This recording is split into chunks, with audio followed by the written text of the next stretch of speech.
family did you grow up in? I grew up in a single-parent household with my father. And how did your family situation impact your upbringing? We faced challenges, but my father taught me the value of hard work. Alright. What about you? Do you have a family? Well, I'm not sure how relevant this is to the position I'm applying to.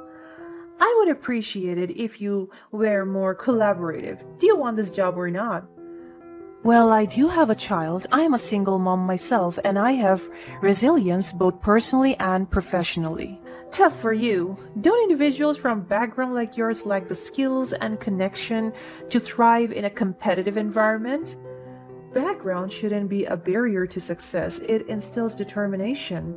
Well, in my experience, those from disadvantaged backgrounds struggle to fit into high-pressure corporate environments. Can you handle the demands of this job? I am more than capable. My background taught me resilience and adaptability. Frankly, I have my doubts. People like you rarely succeed in competitive fields. Excuse me? You heard me. Your background is a liability, not an asset. We're looking for candidates with more advantageous circumstances. That's unfair and discriminatory. My background doesn't define my capabilities. It's just a reality. You should lower your expectations. The job isn't for someone like you. I won't let your prejudice discourage me. I have the skills and determination to succeed, regardless of my background. Suit yourself, but don't be surprised when you fail. My name is Allison, and at the age of 23, I found myself juggling the roles of a college senior, a single mother, and an ambitious woman in New York City. Life hadn't always been easy for me, especially after my ex-boyfriend Tyler, who turned out nothing to be but a jerk, abandoned me as soon as he discovered I was pregnant.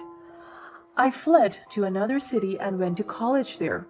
Left to care for our child alone, I knew I had to forge my own path and create a better future for both of us.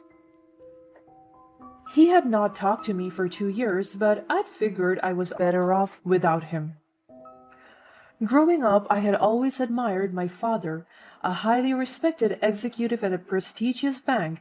His unwavering dedication and success in his career served as an endless inspiration for me.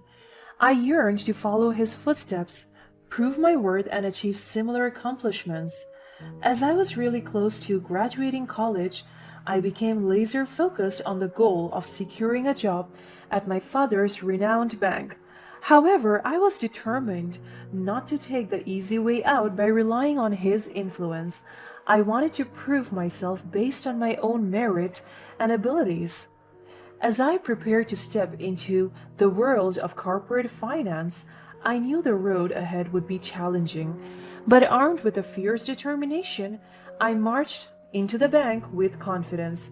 I decided not to disclose my connection to my father to anyone in the office. I wanted to be judged on my own merit, not on the kind of favoritism. I was determined to display professionalism and dedication that caught the attention of the hiring managers. After weeks, I finally received something that really filled me with a mixture of excitement and hope.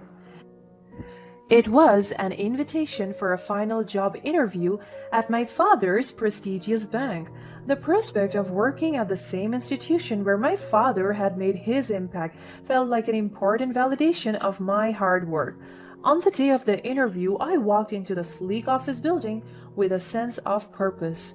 As I sat across from Mrs. Anderson, the interviewer, I couldn't help but notice her piercing gaze. Unexpectedly, she delved into the interview with a series of questions that went beyond my qualifications and experience, probing into my personal life. So, Allison, what kind of family did you grow up in? I grew up in a single-parent household with my father. And how did your family situation impact your upbringing? We faced challenges, but my father taught me the value of hard work.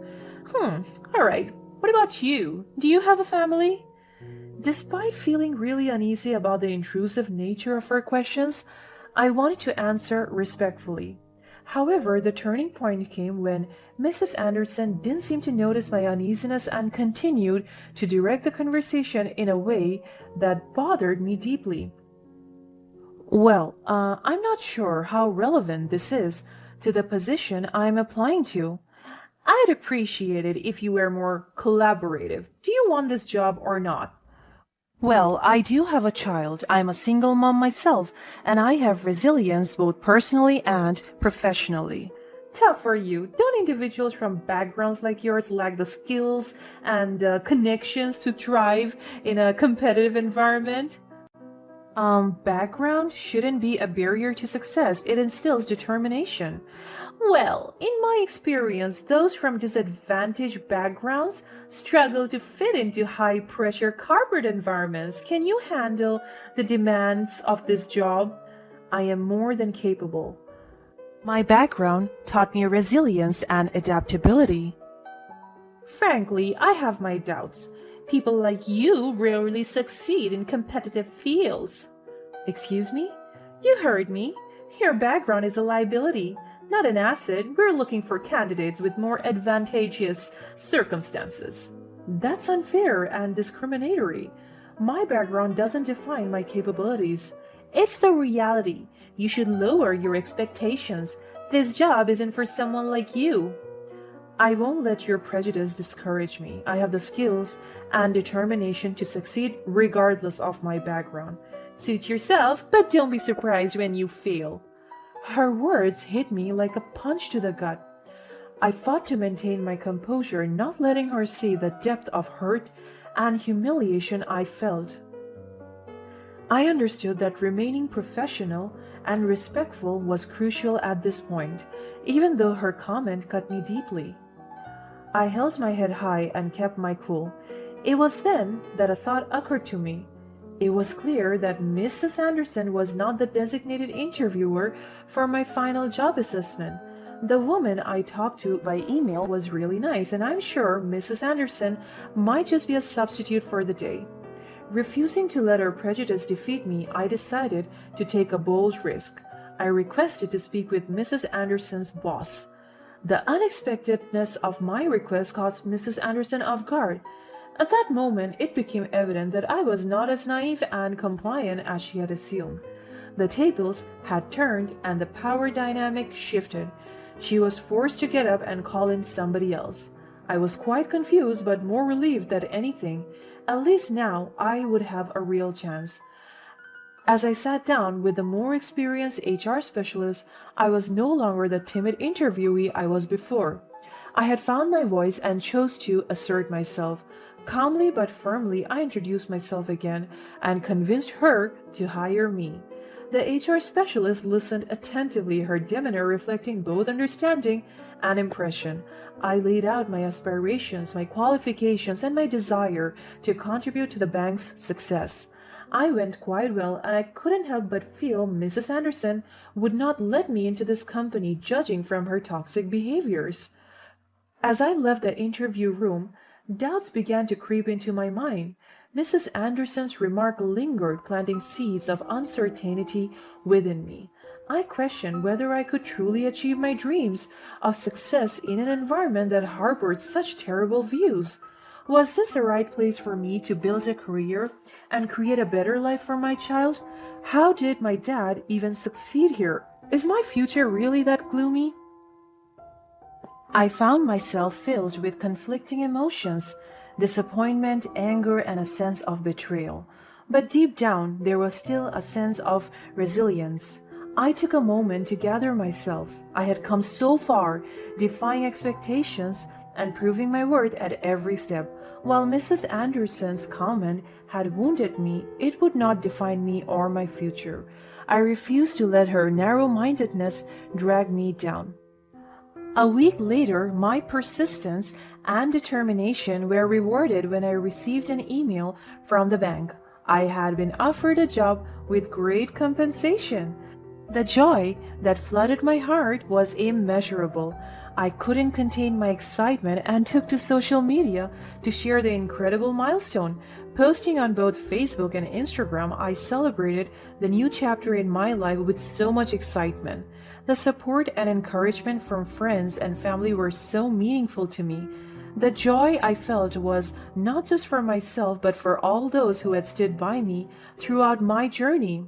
With gratitude in my heart and a renewed sense of purpose, I stepped into this new chapter of my life. The journey was far from over, but I was ready to embrace the challenges and embrace the opportunities that awaited me at the prestigious bank. Just as life seemed to go so well, a message from Tyler disrupted everything.